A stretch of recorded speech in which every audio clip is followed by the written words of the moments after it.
পাকিস্তানের লাস্ট কান্নাকাটি কবে দেখেছিলেন? খেয়াল আছে আপনাদের কাউরির? অবশ্যই খেয়াল থাকবে, অপারেশন সিন্দুরের সময়। আর তারপর রিসেন্টলি ডোনাল্ড ট্রাম্প তো হাঁড়ি ভেঙে দিয়ে বলে দিয়েছে যে ভারত থেকে বাঁচার জন্য সে গিয়েছিল ডোনাল্ড ট্রাম্পের কাছে, মানে পাকিস্তানিরা, যে আমাদের বাঁচান, আমাদের মেরে ফেলবে ভারত।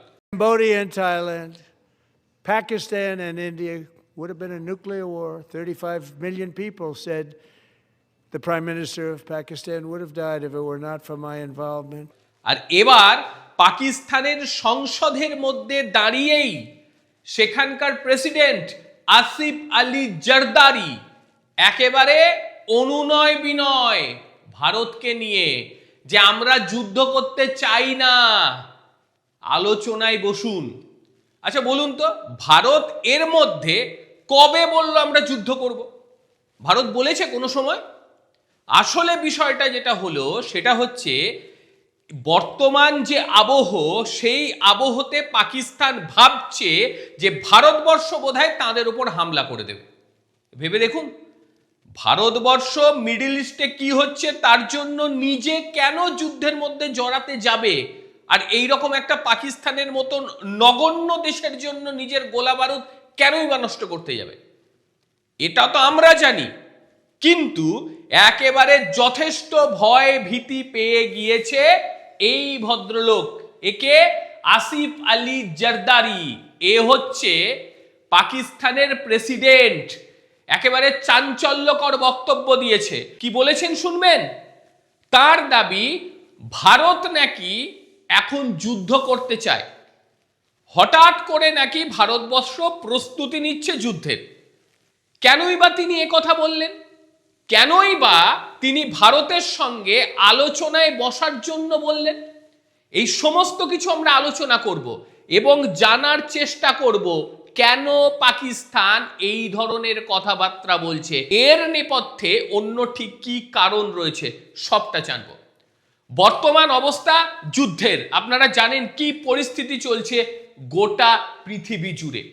এই যুদ্ধের আবহের মধ্যে এই জারদারি নতুন করে বিশ্বের কাছে নিজেদের জানান দেওয়ার চেষ্টা করছে। কিছু পথকুকুর আছে দেখবেন, তাদেরকে কেউ পাত্তা দেয় না, কিন্তু ভুক ভুক করে নিজেদের অস্তিত্ব জানান দেওয়ার জন্য। কারণ নিজেদের অস্তিত্ব জানান না দিলে পরে তারা খেতে পাবে না, সেই কারণেই নিজেদের অস্তিত্ব জানান দেয় যে আমরা আছি, আমাদের দিকেও তাকাও। ডোনাল্ড ট্রাম্প ক্ষমতায় আসার পরেই ইরানের ওপরে চাপ বাড়াতে শুরু করে। ট্রাম্প সরাসরি হুঁশিয়ারি দেয়, আর ইরান বুঝিয়ে দিয়েছিল যে তারা নতি স্বীকার করবে না। আমেরিকার উপরে তারা আঘাত হানতে না পারলেও ইরান যেটা করেছে সেটা হচ্ছে তারা টার্গেট করেছে আমেরিকার বন্ধু দেশগুলোতে। এই যে গ্লোবাল অস্থিরতা, এই গ্লোবাল অস্থিরতার জন্যই জারদারি ভারতের নাম টেনে তুলে আনছে। কারণ পাকিস্তানের এখন অভ্যন্তরীণ অবস্থা একেবারে দুর্বল। তারা চাইছে এই বিশ্ব ডামাডোলে নিজেরা কাশ্মীরের ইস্যুকে আন্তর্জাতিক মহলে প্রাসঙ্গিক করার চেষ্টা করছে এই জারদারি। আজকে যখন বক্তব্য দিচ্ছিল, একদিকে ভারতের কাছে ক্ষমা এবং অন্যদিকে তারা চাইছে কাশ্মীর ইস্যুকে তুলে ধরা হোক, তেমন কিছু বলেনি, তবে কাশ্মীরের কথাটা উল্লেখ করেছে। তার বক্তব্য, ভারত নাকি একটা যুদ্ধের আবহ তৈরি করছে। সোমবার পাকিস্তানি সংসদের মধ্যে দাঁড়িয়ে আসিফ আলী জারদারি দাবি করেছে ভারতের শীর্ষ নেতারা নাকি যুদ্ধের জন্য ছক কষেছে। তিনি নিজেকে শান্তির প্রতীক হিসেবে তুলে ধরেন এবং বলেন ভারত যুদ্ধের পদ যেন ত্যাগ করে আলোচনায় বসে। ভেবে দেখুন, এরা কিনা বলছে ভারত যুদ্ধের পদ ত্যাগ করুক। ভারতবর্ষ কোন কালে যুদ্ধ চায়? এরাই তো চুপিসারে যুদ্ধকে চালিয়ে নিয়ে গিয়েছে এতদিন পর্যন্ত। এখন ভয় এতটাই ঢুকে গিয়েছে যে চাইছে ভারত থেকে নিস্তার পেতে, এবং সেই কারণেই এই ধরনের কথাবার্তা বলছে। মজার বিষয় হলো, এতকাল যারা ছায়াযুদ্ধ বা প্রক্সি ওয়ার চালিয়েছে তারাই আজ আলোচনার কথা বলছে। জারদারি স্পষ্ট করে বলছেন ইসলামাবাদ আলোচনার জন্য নাকি প্রস্তুত। ভারত কি এখন পাকিস্তানের সঙ্গে কথা বলতে আগ্রহী? ভারতের অবস্থান কি এসব জানার প্রয়োজন বোধ করলো না। আপনাদের কি মনে হয় বলুন তো, ভারত আলোচনা করবে এদের সঙ্গে? এই সমস্ত কি বলবো হোপলেস একটা জাতি, এদের সঙ্গে কখনো ভারত আলোচনায় বসতে পারে? কখনো বসবে না। যাই হোক, আমি তো আমার কথা বলছি, এই আসিফ আলী জারদারি ঠিক কি বলেছে সেটা শুনুন একবার, তারপর পরেরটা শোনাচ্ছি। Today, trapped in the strategic short-sightedness, India's leaders said they are preparing for another war. As a lifelong advocate of regional peace, I would not recommend it. Pakistan is a responsible nuclear state. We understand the weight of that responsibility. এইবার আসি, এই আসিফ আলী জারদারি আর একটা কাণ্ড ঘটিয়েছে। কি কাণ্ড?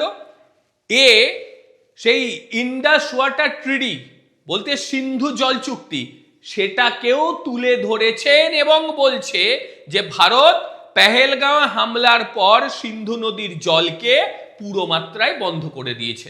কারণ এই পেহেলগাঁও যখন হামলা হয় তখন ভারতবর্ষ অপারেশন সিন্দুর চালায়, এবং অপারেশন সিন্দুর চালানোর পর কি অবস্থা ভারতীয় সেনারা করেছিল এটা সবাই দেখেছে।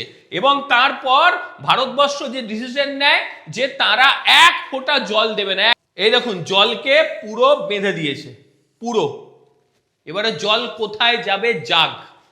জল যাওয়ার আর জায়গা নেই। ফলে পাকিস্তান ভয়ে জড়সড় হয়ে গিয়েছে, এবং জারদারি জানেন যে ভারতের জল যদি এক ফোঁটা না আসে সেই ক্ষেত্রে গোটা পাকিস্তানের কৃষি ব্যবস্থা সম্পূর্ণ ভেঙে পড়বে। আন্তর্জাতিক ভয়ও দেখিয়েছিল ভারতকে, এরা আন্তর্জাতিক ভয় দেখিয়েছিল, কিন্তু আন্তর্জাতিক ভয় দেখিয়েও কোনো কাজ হয়নি। কারণ ভারতবর্ষ সমস্ত কিছু আইন টাইন মেনেই কাজ করে, আইনের বাইরে ভারতবর্ষ কাজ করে না। সুতরাং এই কথাটাও আজকে তুলেছে, এবং তুলে এমন অবস্থা কেঁদে ফেলে ভারতের কাছে রীতিমতো অনুনয় বিনয় যে আমাদের দয়া করে জল দিন, আমরা যুদ্ধ চাই না। মানে পাকিস্তান এটা ধরে নিয়েছে হেন তেন প্রকারে ভারতবর্ষ এদের সঙ্গে যুদ্ধ লাগিয়ে দেবে, এটা ভাবছে তারা। বাস্তব অর্থ তো এটা নয়, ভারতবর্ষ কোনোদিন এটা চায় না। এবং আরো মারাত্মক বিষয় সেটা হচ্ছে কাশ্মীর ইস্যু তুলে ধরেছে। আবারও সেই কাশ্মীর ইস্যু, এই ডামাডোল পরিস্থিতিতে কাশ্মীর ইস্যু তুলে ধরে এরা অন্যরকম একটা চিন্তা ভাবনার চেষ্টা চালাচ্ছে। এসব চালিয়ে কোনো লাভ হবে না। আসল সত্যটা হলো বর্তমান পাকিস্তানের অর্থনৈতিক অবস্থা ভীষণ সংকটে। সাধারণ মানুষের নজর ঘোরানোর জন্যেই এবার ভারতের ভয় দেখানো শুরু করেছে তারা। ভারতের মধ্যে কিছু নেই, ভারত যুদ্ধ করবে কি করবে না কোনো কিছু ব্যাপার নেই, অথচ তারা পাকিস্তানিদের চুরান খাওয়াচ্ছে, পাকিস্তানিদের বোঝাচ্ছে যে ভারত যুদ্ধ করতে চাই। যেভাবে এই পাশের একটা অশিক্ষিত দেশ, আপনারা জানেন কোন পাশের দেশটা, এদেরকেও ভারত ভয় দেখিয়ে একটা বড় ধরনের গন্ডগোল পাকানোর চেষ্টা চালিয়েছিল, আর সেই পাকিস্তানিরা একই চুরান বিভিন্ন বোতলে ভরে খাওয়াচ্ছে। মানে এখন ভারতের ভয় তৈরি করে দেশাত্মবোধ জাগ্রত করার চেষ্টা করছে। আদতেও পরিস্থিতি সেরকম নেই, আদতেও নেই। এই যুদ্ধের আবহটা তৈরি করে পাকিস্তানিদের দাবিগুলোকে বন্ধ করে দেওয়ার চেষ্টা, এটাই চলবে, এভাবেই চলছে। ভারতবর্ষ অপারেশন সিন্দুরের পর যেভাবে জল বন্ধ করে দিয়েছে তাতে সেখানকার কৃষি ব্যবস্থা ভেঙে পড়েছে, যাতে সেখানকার মানুষ এটা নিয়ে প্রশ্ন না তোলে। তাদের অর্থনৈতিক অবস্থা ভেঙে পড়ার কারণে সাধারণ মানুষ বিক্ষোভ দেখাচ্ছে, সেই মানুষগুলো যেন আরো বিক্ষুব্ধ না হয়ে পড়ে, সেই কারণেই এই চূড়ানটা তারা বিক্রয় করছে, আর সেটা পাকিস্তানিরা খাচ্ছে। আপনাদের ঠিক কি মনে হয় বলুন তো, পাকিস্তানের ওপরে কি ভারত আদতেও এখন হামলা করতে চায়? ভারত কেন নষ্ট করবে সময়? একটা যুদ্ধ মানে সময় নষ্ট, টাকা নষ্ট, সবকিছু নষ্ট। এগুলো ভারতবর্ষ এই সমস্ত ছোটখাটো দেশের উপর কেন নষ্ট করবে? একটা বুলেটের দাম অনেক বেশি, তো এই সমস্ত মশা মারতে কামান দাগা ব্যবহার করার কি খুবই প্রয়োজন রয়েছে? আপনাদের ঠিক কি মনে হয় অবশ্যই জানাবেন। ভারতবর্ষ যেভাবে আন্তর্জাতিক রাজনীতি করে তাতে পাকিস্তান পুরো মাত্রায় তারা একেবারে অপ্রাসঙ্গিক। তারা যাতে প্রাসঙ্গিক হয়ে ওঠে, সেখানকার সাধারণ মানুষের মধ্যে যাতে ভয় ভীতি ধরানো যায়, সেই কারণেই এই কাজ। আপনাদের ঠিক কি বক্তব্য অবশ্যই জানাবেন। প্রত্যেকে ভালো থাকবেন, সুস্থ থাকবেন। আবারও দেখা হবে অন্য কোনো দিন অন্য কোনো ভিডিওতে। ততক্ষণের জন্য নমস্কার, ভালো থাকবেন।